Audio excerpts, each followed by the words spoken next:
ৰিজনিংৰ প্ৰথমটো কুৱেশ্যন দিয়া আছে, যদি এ মানে যোগ, বি মানে বিয়োগ, চি মানে পূৰণ, ডি মানে হৰণ হয়, তেন্তে 18C 14A 6B 16D 4 equal two কিমান হ'ব? গতিকে এইটো আমি আগত লিখি ল'ব লাগিব। প্ৰশ্নমতে 18C মানে পূৰণ, 14ৰ জেগাত 14, এ মানে আমাক কোৱা হৈছে যোগ, গতিকে যোগ, 6ৰ জেগাত 6 আছে 6, তাৰপিছত বি আমাক মানে কি কৈছে, বি মানে হৈছে বিয়োগ, গতিকে বিয়োগ, তাৰপিছত 16ত আছে 16 আছে, 16ৰ জেগাত 16, তাৰপিছত আছে ডি মানে আমাক কোৱা হৈছে হৰণ, গতিকে হৰণ 4ৰ জেগাত 4 ইজুকেল টু কিমান হ'ব? গতিকে এইটো আমি এতিয়া পাইথাগোৰাছৰ সূত্ৰমতে কৰি যাম, তেতিয়া ইয়াৰ উত্তৰ ওলাই যাব। পাইথাগোৰাছৰ সূত্ৰমতে কি হ'ব যে আগত হৰণ কৰিব লাগিব, তাৰপিছত পূৰণ কৰিব লাগিব, তাৰপিছত যোগ কৰিব লাগিব, তাৰপিছত বিয়োগ কৰিব লাগিব। গতিকে আগত হৰণ হ'ব, হৰণৰ তাত কিছু ফাৰ্ষ্টত যিখিনি আছে সেইখিনি ছেম থাকিব। 18 × 14 প্লাছ এইটো 6 আছিল 6 মাইনাছ এইটো হৰণ কৰিব লাগিব, 16 আৰু 4 হৰণ কৰিলে হ'ব 4, তাৰপিছত হ'ব পূৰণ হ'ব। এতিয়া পূৰণ 18 আৰু 14 পূৰণ কৰিলে হ'ব 252, যোগ আছে যোগ 6 মাইনাছ 4, তাৰপিছত 252 প্লাছ 6 কৰিলে হ'ব 258, তাৰপিছত -4,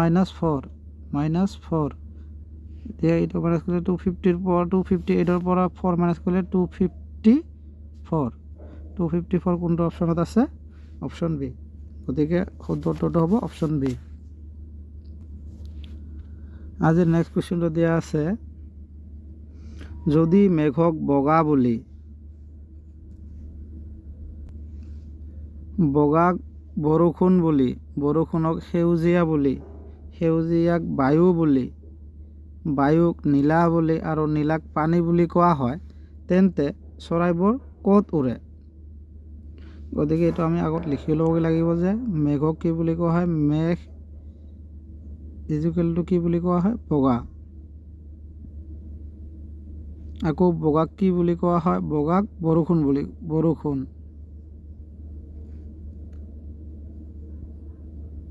বৰষুণ। আকৌ বৰষুণক সেউজীয়া বুলি, সেউজীয়া। আকৌ সেউজীয়া কোৱা হয় বায়ু বুলি। আকৌ কোৱা হৈছে বায়ুক নীলা বুলি,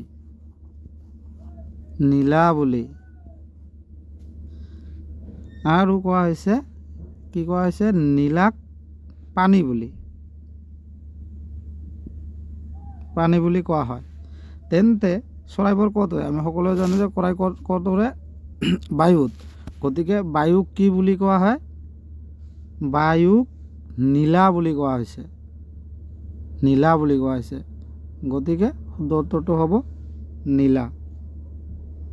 যদি আপোনালোকে বায়ু বুলি দিয়ে সেই উত্তৰটো ভুল হ'ব, কাৰণ বায়ুক যিহেতু নীলা বুলি কোৱা হয়, গতিকে চৰাইবোৰ বায়ুত উৰে, কিন্তু বায়ুক নীলা বুলি কোৱা হয়, গতিকে শুদ্ধ উত্তৰটো হ'ব নীলা। নেক্সট কুৱেশ্যনটো দিয়া আছে, যদি 3 2 6 4 7 9 5 8 সংখ্যাটোৰ অংকবোৰ ঊৰ্ধ্বক্ৰমত সজোৱা হয়, বানানটো ভুল হৈছে, স্পেলিংটো সজোৱা হয়, তেন্তে 4 অংকটোৰ ঠাইত কি বহিব? গতিকে আমাক এটা সংখ্যা দিয়া আছে 3 2 6 4 7 9 5 8, এই সংখ্যাটোক যদি আমি ঊৰ্ধ্বক্ৰমত অৰ্থাৎ তলৰ পৰা ওপৰলৈ লিখোঁ, তেন্তে হ'ব 2 3 4 আছে 4, 5 আছে 5, 6 7 8 9, যদি এইটো লিখা হয় তেতিয়া প্ৰশ্নত কি কৈছে যে 4 অংকটোৰ ঠাইত কি বহিব।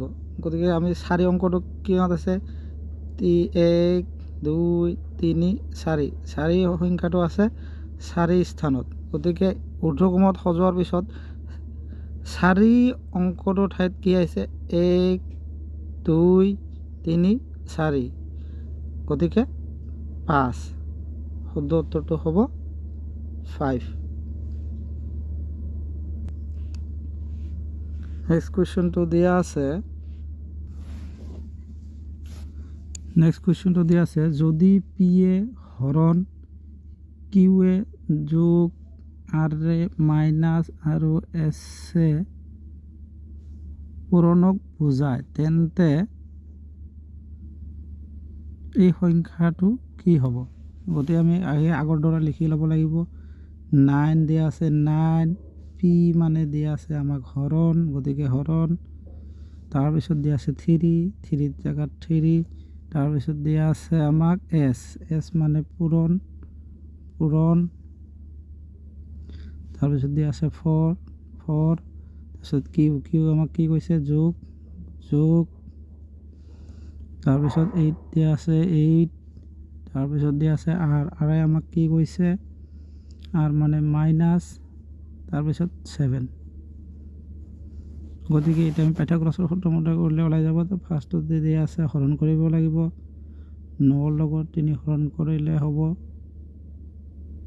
3 ইনটু 4 প্লাছ 8 মাইনাছ 7। এতিয়া পূৰণ কৰিলে হ'ব 12 যোগ 8 মাইনাছ 7। গতিকে এইটো কৰিলে হ'ব 12 আৰু 8 যোগ কৰিলে হ'ব 20 মাইনাছ 7। গতিকে আমি জানিব 20ৰ পৰা 7 গ'লে হ'ব 13। গতিকে শুদ্ধ উত্তৰটো হ'ব ডি।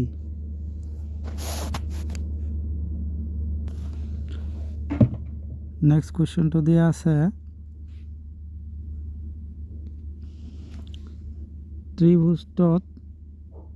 চিত্ৰটোত ত্ৰিভুজ আৰু বৰ্গ বৰ্ণনা কৰা। ইয়াত ডায়েগ্ৰাম দিয়া আছে।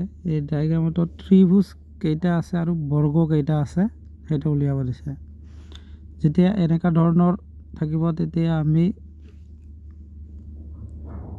এটা উলিয়ালে বাকীখিনি উলিয়াব পাৰিম। যেতিয়া এনেকৈ দিয়া থাকিব তেতিয়া ইয়াত কেইটা ত্ৰিভুজ থাকিব লাগিব সেইটো আমি উলিয়াব লাগিব। ইয়াত কেইটা আছে 1 2 3 4, আকৌ যদি আমি দেখোঁ 5 6 7 8। গতিকে এটা কিহত কেইটা আছে 8টা কৰি ত্ৰিভুজ আছে। গতিকে ইয়াত কেইটা দিয়া আছে 3টা। গতিকে 8ৰ লগত 3 পূৰণ কৰিলে 24। কিন্তু ইয়াত আৰু 4টা ত্ৰিভুজ ওলাব ডাঙৰ 1 2 3 4, এই 4টা ত্ৰিভুজ। গতিকে 24 আৰু 4 যোগ কৰিলে হ'ব 28। গতিকে ত্ৰিভুজ আছে 28। এতিয়া আমি বৰ্গ উলিয়াম। বৰ্গ কেইটা আছে সেইটো চাব লাগিব। ইয়াত ডাঙৰকৈ বৰ্গ দিয়া আছে 1 2 3। ইয়াত 3টা ডাঙৰকৈ বৰ্গ দিয়া আছে, কিন্তু আমি ভালদৰে দেখিলে আৰু দেখিব পাৰিম যে ইয়াত সৰুকৈ আৰু 2টা দিয়া আছে 1 2, 3 আৰু 2 5। গতিকে আমাৰ ত্ৰিভুজ ওলাল 28 আৰু বৰ্গ ওলাল 5। এইটো অপশ্যন ক'ত দিয়া আছে? Option C. গতিকে অপশ্যন হ'ব চি। নেক্সটটো দিয়া আছে তলৰ কোনটো ডায়েগ্ৰামত সিংহ, হাতী আৰু প্ৰাণীক সঠিকভাৱে প্ৰতিনিধিত্ব কৰা হৈছে? এইটো একদম সহজ। আমি দেখিব পাৰিম যে যদি আমি এইটো হাতী বুলি ধৰি লওঁ, এইটো সিংহ বুলি ধৰি লওঁ, এই দুয়োটা হ'ল প্ৰাণী, গতিকে এইটো প্ৰাণী। আকৌ ভালদৰে চাব যে যদি আমি এইটোক সিংহ বুলি ধৰি লওঁ, এইখনক যদি হাতী বুলি ধৰি লওঁ, আৰু এই দুয়োটা হ'ল প্ৰাণী, গতিকে প্ৰাণীৰ কাৰণে এনেকুৱা এটা হ'লে হ'ব কি? এইটো কি হ'ব? গতিকে অপশ্যন দিয়া আছে অপশ্যন এ।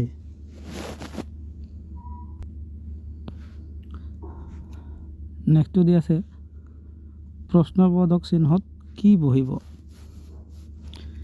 3, 6, 8, 5, 8, 4, 4, 7 প্ৰশ্নবোধক চিহ্ন।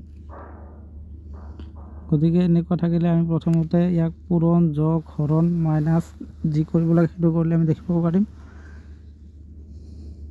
যে 3 আৰু 6 যোগ কৰিলে হ'ব 9, 9ৰ পৰা 1 মাইনাছ কৰিলে হ'ব 8। এনেকৈ আমি 8টো পালোঁ, ঠিকে আছে। কিন্তু এইটো ছিষ্টেমতে আকৌ তলৰটোত মিলিব 9, সেইটো চাব লাগিব। 5 আৰু 8 যোগ কৰিলে হ'ব 13, 13ৰ পৰা 1 মাইনাছ কৰিলে হ'ব 12, গতিকে এইটো নহ'ব। গতিকে আকৌ ভালদৰে চাব লাগিব যে 3, 6, 8 যোগ কৰিলে হ'ব আপোনাৰ 17, 5, 8 যোগ কৰিলে 13 আৰু 5 যোগ কৰিলে হ'ব 17, সেইটো ঠিক আছে। গতিকে 4, 7 যোগ কৰিলে 11, 11ৰ লগত কি যোগ কৰিলে 17 হ'ব 6, গতিকে অপশ্যনত দি আছে বি। এইটো কুৱেশ্যনক আমি আৰু এক ধৰণে কৰিব পাৰোঁ, সেইটো হৈছে যে আপোনালোকে চাব যে আমি এইটো ধৰণে এনেকৈ কৰিব পাৰিম। 3 আৰু 5 যোগ কৰিলে হ'ব 8, এইটোক আমি ডিভাইড কৰিলে হ'ব 2ৰে যদি ডিভাইড কৰোঁ তেতিয়া হ'ব 4, গতিকে ইয়াত 4 দিয়া আছে।